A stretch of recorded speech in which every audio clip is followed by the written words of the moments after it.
සුබ උදෑසනක් මගේ දයාබර සහෝදර සහෝදරියනි. මේ සුන්දර උදෑසන ඔබට යේසුස් ක්‍රිස්තුස් වහන්සේගේ පෙම්බර නාමෙන් ආචාර කරමි. අද උදෑසනත් දෙවියන් වහන්සේගේ වචනේ අපට 2 තිමෝති දෙවෙනි පරිච්ඡේදයේ 5 වෙනි පදයෙන් සඳහන් කරන දේ මෙයයි. තවද යමෙක් ක්‍රීඩාවන්හි පොරට යන්නේද ඔහු නියම ලෙස නොයන්නේ නම් ඔටුන්න පැළඳෙන්ට ලැබෙන්නේ නැත. දාබර දේවදරුවනේ, හැම ක්‍රීඩකයෙක්ම ක්‍රීඩාවට බැඳෙන්නේ එකම ඉලක්කයක් එක්ක. ඒ තමයි පදක්කම දිනා ගැනීම.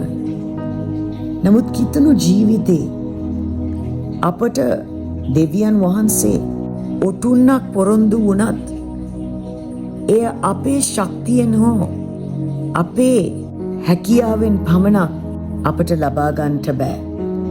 මේකට මූලිකම හේතුව අපේ ගැලවීම උදෙසා උන්වහන්සේගේ ඔප්පු කරලා තමාගේ ජීවිතේම පුද කරපු යේසුස් ක්‍රිස්තුස් වහන්සේ තුන්වෙනිදා නැවත නැකිට ප්‍රාතිහාරය කරුණු කොටගෙන අපි අද ජීවත් වෙනවා.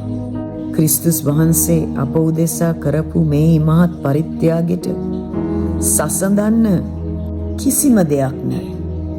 ඒ වුණත් උන්වහන්සේගේ කරුණාවත් දයාවත් කරුණු කොටගෙන උන්වහන්සේ අපිව තෝරගෙන තිබෙන්නේ තිලින ලබා ගන්නටයි.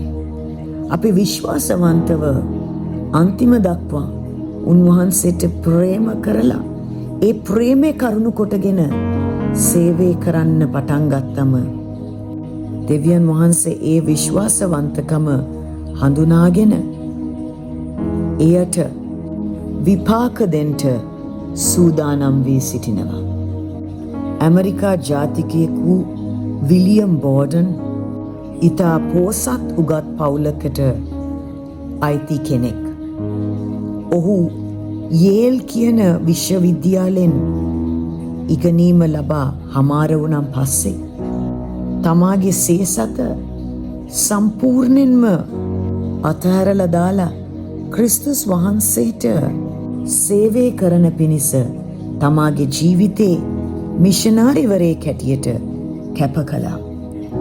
ඔහු සේවයට යන්ට කලින් ඔහුගේ බයිබලයේ පිටිපස්සේ වචන 2ක් ලියා තිබුණා. ඒ වචනවලින් එකක් තමයි කොන්දේසි නැත. ඉන්පසුව ඔහුගේ සේවය අත්හැරලා දාලා නැවත ඇවිත් සැප පහසු ජීවිතයක් ගත කරන්න තමාගේ පවුලත් ඥාතීනුත් අවවාද කරාම ඔහු දෙවනුවට ලියපු වචනේ තමයි පසුබෑමක් නැත. ඔහු චීනාවට යන ගමන් හරියටම ඊජිප්තුවේ මෙනින්ජයිටිස් කියන ලෙඩේ හැදිලා මැරුණා. ඔහු මිය යනකොට ඔහුගේ වයස අවුරුදු 25යි. බොහෝ දෙනෙක් ඔහුගේ ජීවිතේ කේජවාතකේ දැනගත්තම ඔහුට දොස් පැවරුවා. තමාගේ ජීවිතේ නිකම් නාස්ති කර බවත් ඔහුට කිසිම ප්‍රතිඵලයක් ලැබුණේ නැති බවත් ඒගොල්ලෝ අතරේ කතා කරා. නමුත් ඔහුගේ බයිබලේ අන්තිමටම ඔහු මැරෙන්න කලින් තව වචනයක් ලියා තිබුණා. කිසිම කනගාටුවක් නැත. දයාබර දේවදරුවනේ, ලෝකෙට ඉදිරියේ විලියම් බෝඩන් කිසිම දෙයක් ලැබුවේ නැහැ. ඔහුට ප්‍රසිද්ධ ව්‍යාපාරයක් තිබුණෙත් නැහැ. කීර්තිය තිබුණෙත් නැහැ. අඩුම ගානේ ඔහුට සේවයවත් සම්පූර්ණ කරන්නට බැරි තත්වයක් උදා වුණා. නමුත් ඔහු මැරෙන්න කලින් එක දෙයක් තේරුම් ගත්තා. මේ ලෝකේ අපට ලැබෙන හැම දෙයක්ම తాවකාලිකයි.